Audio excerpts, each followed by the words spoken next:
Hi friends, welcome back to another exciting episode of Fastcuts. Kingsman movies have been part of British movie history because of its making style. The movies were planned as a trilogy. The last part has been released in 2021. It's about the creation of the spy agency called Kingsman and the circumstances that led to it. Even though it's the same director's work, it's quite different from the other two films. The film is a history manipulation on the backdrop of the First World War. Many of the incidents related to that are interconnected here, so let's get right into the movie. By the way, those of you who still haven't subscribed to our channel, please subscribe and don't forget to enable the bell icon for the latest updates. The story starts in 1902 in South Africa. A group of Red Cross volunteers are crossing over a desert and they see a concentration camp in the distance. There's a man in the uniform looking at the concentration camp through binoculars. It was British soldiers. They reach the gate and the leader goes in. He is stopped by the security guards. He says that he's been sent by the Red Cross and he wants to meet their General Hitchner. The security guards say there's nobody named Hitchner. Suddenly, another soldier recognizes him and runs toward the guards, and they let him through. Orlando is the name of the guy who came. He is the Duke of Britain and is a powerful man in the country. The soldier takes Orlando to General Hitchner. They greet each other, and Hitchner is happy to see Orlando. Orlando asks him why he's killing all these people and tells him that he will have to answer to Emily once he gets back. He says that it's the only way to withstand these guerrilla techniques of the enemy groups, and also he is happy to meet with Emily when he gets home. Orlando says there's no need to wait since Emily's already in the vehicle outside. Emily is with their son Conrad. Conrad asks Emily why they're there. Emily says they are rich by fate. Some people are poor by fate, and it's our duty to fight for equality and freedom for all people. Emily gives the child to their carriage driver, whose name is Cholet, and she goes towards the camp. When Hitchner and Orlando were coming out of there, Emily was already in a fight with the security guards. Hitchner says that Emily is harder to handle than the enemies. Suddenly, someone shoots from outside. Orlando gets shot in the leg. Emily rushes towards him. Cholet puts Conrad in the carriage and takes the knife to go after the killer. Someone was hiding and shooting at them. Many of the soldiers get shot. Orlando sends Emily to Conrad. She runs towards Conrad but gets shot while the shooter was actually aiming at Hitchner. Cholet attacks the shooter from behind and kills him. Emily is dead and Orlando gets his coat to cover her face. We can see the tailor's name on the coat. Kingsman. Many years have passed. An airplane is landing in front of a palace. Orlando and Conrad were in the plane. Orlando congratulates Conrad on riding the plane so well. Cholet helps our Orlando out of the plane. Conrad asks Cholet if he ever wanted to fly a plane. He doesn't want to fly because he believes if humans were supposed to fly, God would have given them wings. Conrad replies, if so, why does he drive his dad's car without having tires for himself? The servants in the queue bow before Orlando, but the last one doesn't. He asks her to meet him after 5 minutes. Whatever it may, this kind of behavior will not be tolerated, he says. She is the nanny of Conrad, much like his mother. Her name is Polly. She asks Orlando why he didn't let Conrad go to Russia with his cousin. Orlando does not believe it's a safe country for his son. Polly suggests that the more he fears something, the more likely its chances to actually happen.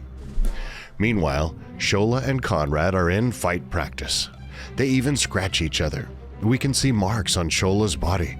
This is a feature of a particular African tribe who marks their body after each kill. There are many more such details in the film. Polly shoots the knife out of Cholet's hand from the terrace. This means she is also not so naive.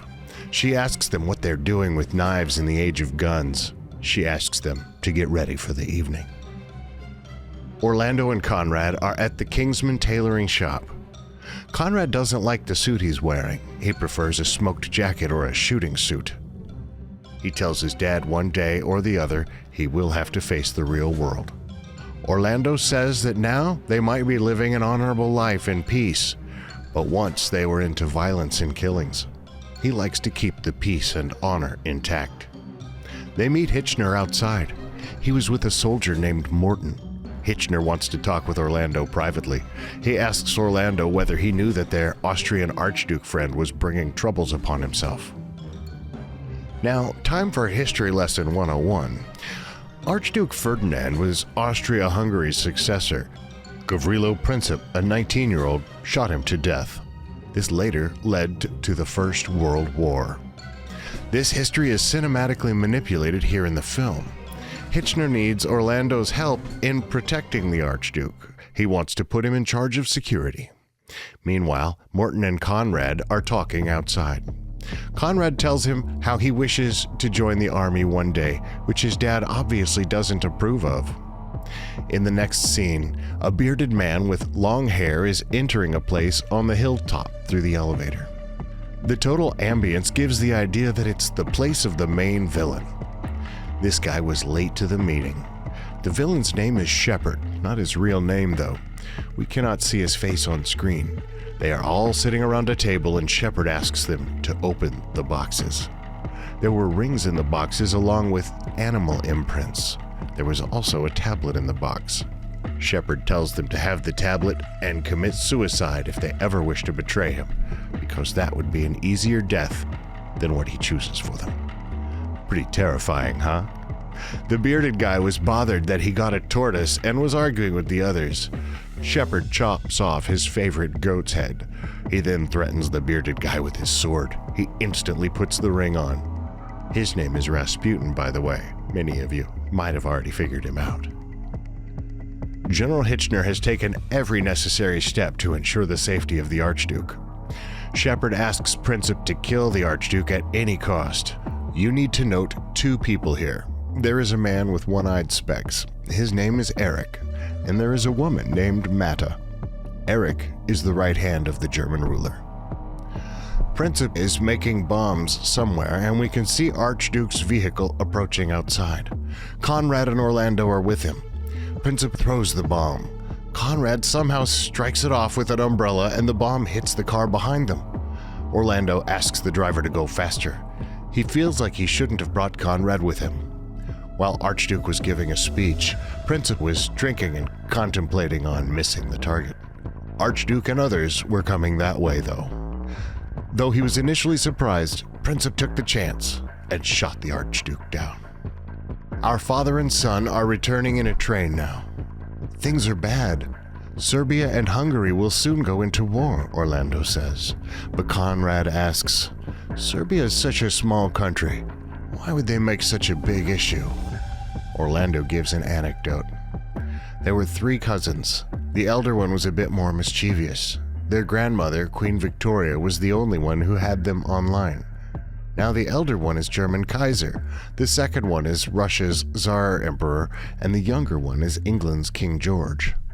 With the death of Archduke, these 3 can restart their old feud, only this time they have lots and lots of soldiers on their side. However, Conrad is hopeful that their king will choose peace over war. That's exactly what King George was doing. He gets an old photograph and sends it to Germany and Russia, along with a peace offering letter. Kaiser was furious to read the letter, and Eric also put fuel into it, and they decide to go into war anyways. The next letter is received by the Tsar Emperor when having dinner. His wife is hopeful that he won't go into war, but he decides otherwise. He decides to take up the war side and leave peace behind in order to stand up to Kaiser and to protect Serbia. Rasputin was also there at the dinner table. Basically, Shepard's spies were everywhere, and they gradually aided the start of the war. As the war commences, Conrad, Orlando, Hitchner, and Morton are at the Kingsman office. Morton says that it's not the time for discussion. The war has already started. We need to win this. We can discuss further things later. Hitchner agrees. Conrad again tells his wish to join the army. Hitchner says that he isn't of the age yet to join the army. This was really a relief to Orlando. 2 years have passed, and the war just expands more. Shepard celebrates the war with champagne. He says that he never thought he could accomplish such a great thing. 10 years worth of destruction has been done in just 2 years. Europe is almost finished. He disgusts King George. He says that King George has been controlling his homeland, Scotland, for a long time now. He continues, "Now we need to remove Russia gradually from the war, then Germany will take care of England. Then my dream will be accomplished." He asks Rasputin to take care of removing Russia from the picture. Now Conrad has come to age to join the army. He asks permission from his dad, but Orlando doesn't agree. He says, "You're too young to be in such places. War means hell. I've promised your mother to keep you safe." Conrad shows a feather to his father. It was a hen feather. People gave it to him as a sign of cowardice. Everyone thinks that he didn't join the army because he is scared. Orlando shows a medal to him. It was a Victoria Cross given to the bravest soldiers. He says, "This is mine. I've killed and robbed so many in the name of our country. But later, I realized I never had the right to take any lives. That's how I joined the Red Cross and met your mother. I'm telling you this because I don't want that kind of guilt on you." Conrad, however, wants to earn a Victoria Cross, then he'll join the Red Cross. Orlando gets angry and leaves. Rasputin starts his work in Russia. But before getting into that, let's talk about Rasputin. You guys must be familiar with the song "Rah Rah Rasputin." Rasputin had even more space than the Tsar Emperor himself in his palace. Cocaine and his ability to hypnotize anyone made him even stronger. With these, he was believed to be someone with superhuman powers. That's how he had the emperor tied on his finger, and he seduced all the women, including the queen herself. Finally, he was given cyanide by someone from the palace in a party, but it didn't work on him since he was too drunk. People got even more scared and they stabbed, punched, and shot him. They finally left him at the palace pool. The autopsy said that he drowned to death. The decline of the Tsar Emperor started after that, and Lenin-Trotsky Communist Revolution took place. Then President Lenin was the one who declared the Soviet Union was backing out of the First World War. This history is also used in the movie. Here, Rasputin is trying to get Russia to back off from the war. He poisons the prince mildly and says that he has got some kind of divine message telling the emperor to back off, which the emperor agrees to save his son. Rasputin saves the child, giving him the antidote. All of this was watched over by Conrad's cousin, who lives in the palace. This was the one mentioned by Polly in the beginning. He writes to Conrad how the emperor is caught in the hands of a priest named Rasputin and how Russia is going to back out from the war in the new year. Conrad shows the letter to Hitchner and Morton. Morton thinks it's dangerous, so they decide to kill this Rasputin with some soldiers. Conrad also wants to go with them. Orlando comes there listening to this and quickly takes Conrad outside. Morton and Hitchner are on a ship to Russia. Hitchner is reading the war documentaries while Morton is relaxing outside. Suddenly, a submarine appears and a torpedo from that destroys the ship. Shepard was the one in the submarine. Conrad and Orlando are having breakfast while reading about the death of Hitchner in the newspaper. Orlando had a letter that Hitchner once wrote to him. "First the Archduke, now Hitchner. All your friends are dying, and you keep me here like I'm some sort of treasure," Conrad says. The letter was also regarding the same thing about Conrad. Having known that he can't keep Conrad from everything forever, Orlando takes him to a secret room. Cholet and Polly were inside. Polly asks if it's time, and Orlando reassures it is. Orlando says that he learned something from this war, that politicians cannot be trusted, and also, he is seen as someone who keeps distant from the war. So he created an organization with these people. In any palace, servants and maids can enter any secret meeting, so they gathered these servants together around the globe. Orlando says that he met Princip in the prison and got the ring with a poisonous tablet in it. It smelled like almond, which means it's cyanide. After getting the letter from the cousin, Rasputin's servant found a similar ring in his room too. Cholet gets up and shows a picture of Rasputin. He says that Rasputin should be killed in order to save the lives of crores of people. Orlando realizes it is time to forget the promise not to kill anyone. They start in Russia. Polly gives instructions to Conrad. Your cousin has arranged a party. Rasputin will be there. He likes cakes and also boys of your age. Conrad has to seduce Rasputin in the party and get him in his room. A poisoned cake will also be there by then. Conrad will have to make sure he eats it. The party gets started. Orlando introduces Conrad to Rasputin. Conrad even sits right in front of him. But Rasputin actually got interested in the father of the son. They switch seats on Rasputin's order. Rasputin notices Orlando's limp and says that he will cure it if Orlando goes with him. Orlando takes Rasputin to the room arranged for Conrad. The cake was also ready. Cholet and Conrad reached outside the room. Rasputin asks Orlando to take off his pants and sit in the chair. "Wow, that really looks like a good cake," Rasputin says. Orlando says they could have it after the treatment, but Rasputin says he needs energy before the treatment and takes the cake. He smells it for a second and eats it. Suddenly, he starts licking at Orlando's wound insanely, and he starts hypnotizing Orlando. Orlando blabbers everything about their plan. Rasputin vomits all the poison he took in. After that, Rasputin takes Orlando outside to a cold pool, saying they need to freeze the wound. He then tries to kill Orlando in the pool. Conrad and Cholet rush into the room. Then the screen is filled with some super awesome action sequences. It's quite a different fight scene from that of other Kingsman movies. The three couldn't kill Rasputin even after putting up a good fight, but Polly shoots Rasputin to the head and he dies. Meanwhile, Shepard is really angry about what has happened. All his plans might not work if Russia didn't back out from the war. He asks the one sitting in front of him to take over Russia really soon and back out from the war. That person was Lenin. He doesn't need any special introduction to our viewers in Kerala.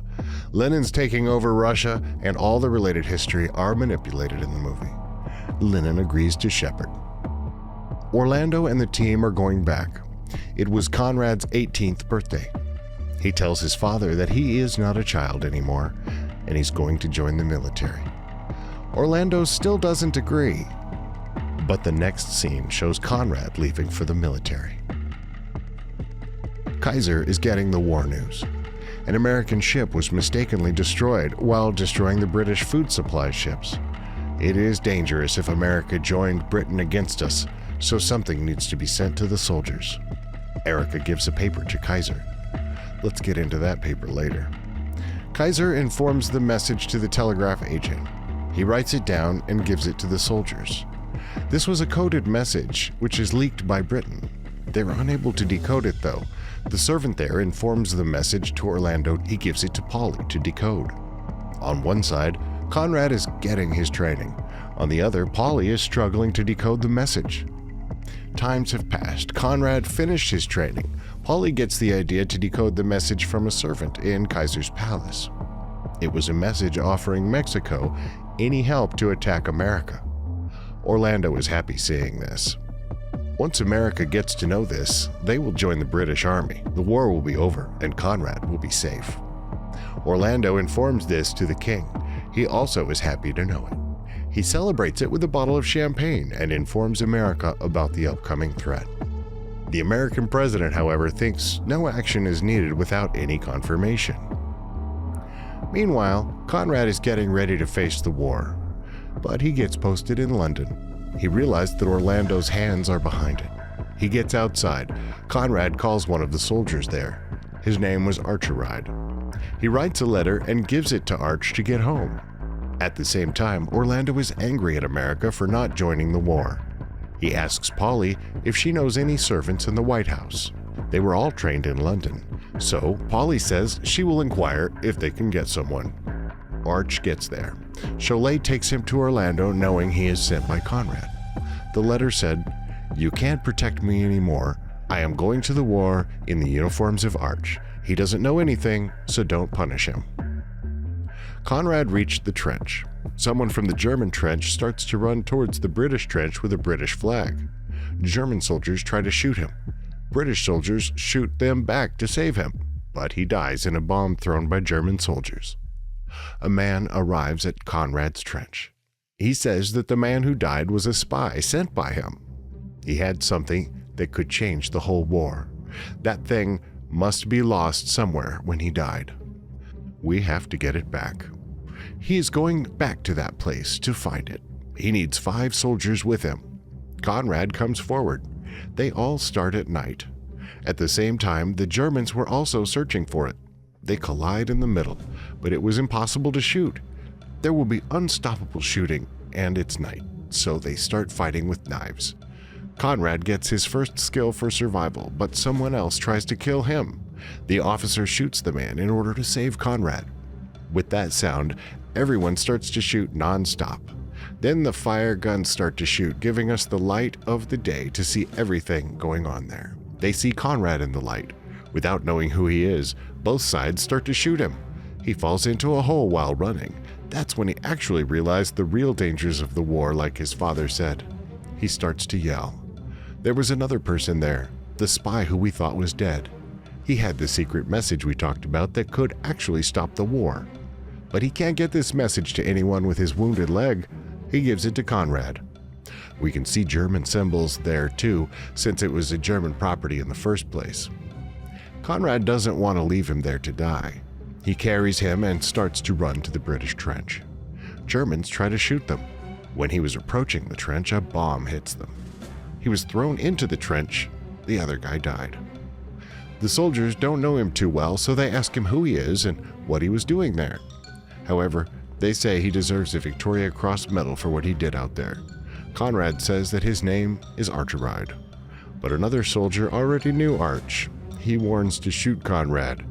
Conrad takes that secret out of his pocket. It has a German symbol, and he shoots Conrad at once, thinking he's a spy. Orlando gets the news. Conrad's body has been cremated.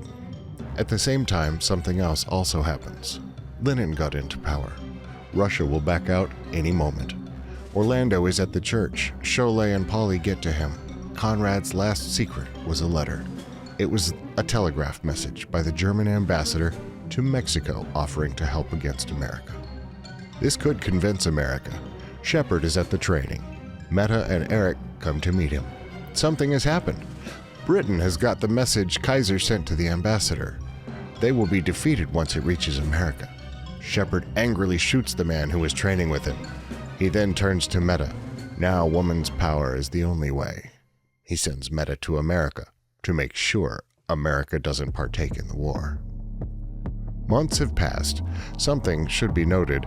Air travel was not quite developed by then, so the incidents here have significant time gaps. It's the story of 4 to 5 years. So in the next scene, Orlando is a bearded drunk guy. King George comes to visit him. He says that the nation is going to fall. Germany is destroying the ships, so they're not getting enough food.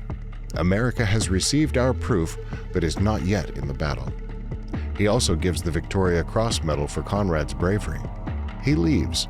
Polly gets really angry this time.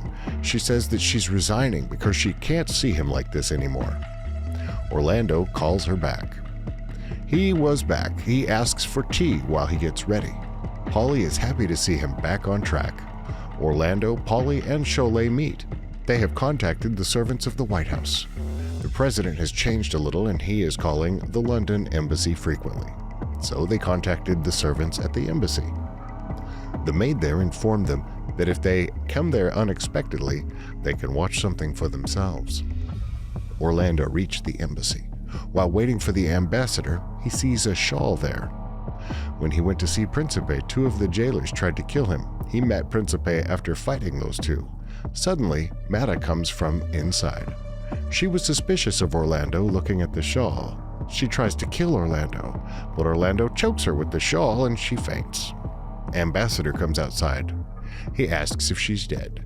He says that if he gets proper answers to his questions, the ambassador will be safe, and so will she. Ambassador shows a video to Orlando. It was a video of American president having sexual intercourse with Mata. Mata has been blackmailing the American president with the video. America can't go into war unless they get the original print of the video. Orlando then goes to Kingsman Tailor's. He gives the shawl for examination. It was cashmere cotton. It's made from the wool of a special kind of goat. The tailor gives the photo of the place where this kind of goats are found. It was the secret lair of Shepard. Orlando reaches under that hill with Polly and Cholet. Orlando explains the plan to Polly and Cholet in a small house under the hill. That lift is very important. It's the only way up and down. Orlando shows them the parachutes. He says that he and Cholet will be in the helicopter. Cholet will jump with the parachute and he will get in control of the lift. Cholet will signal them with a flare gun. Orlando will kill everyone under the lift, but Cholet was afraid to jump from height. Orlando switches his role with Cholet's. The next day, Orlando starts on the airplane.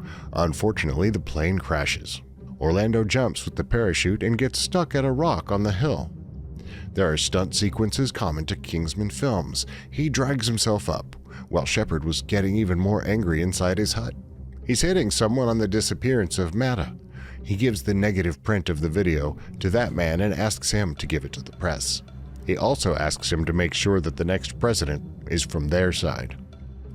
He enters the lift. The lift is kind of like a room. The operator is a huge person like Hulk. Orlando and that guy start fighting. Orlando somehow shoots the flare gun. Cholet and Polly kill off everyone under the hill. This time the Hulk-like man is hitting Orlando mercilessly. Polly had an idea. She asks Cholet to hold on to the rope tightly and she shoots the rope. Cholet reaches the top from that sudden power.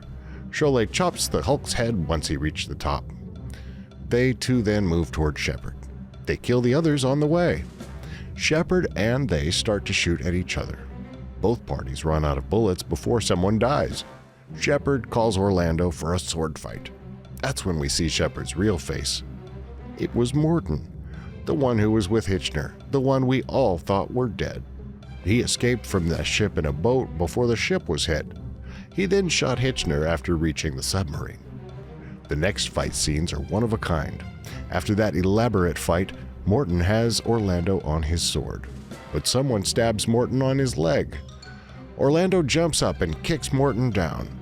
Before falling, Morton says that Orlando won't kill him since he's a pacifist, but Orlando says that he is not, he's just a father who lost his son. He cuts off Morton's tie which held him, using Conrad's metal. So Shepard is dead now. The first thing they do after escaping is sending the video negative to the American president. The president burns it and gets into war. Britain finally wins the war. The Tsar Emperor and family were killed. Kaiser loses everything. King George finally comes to meet Orlando. He says that he is indebted to Orlando and his son for the victory, and he asks what Orlando needs in return. Orlando asks King to join him at the Kingsman tailor's the next day. The next day, there is a meeting taking place at the Kingsman tailor shop. Orlando says, "There have been many losses in the war.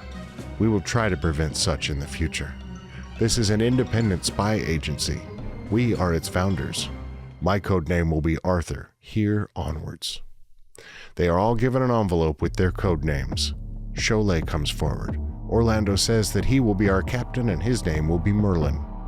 We're all familiar with these names through the other Kingsman movies, and that, my friend, is how the Kingsman Spy Agency was founded. Hoped you liked this one. Let's meet next time with a more interesting movie explanation. Thank you.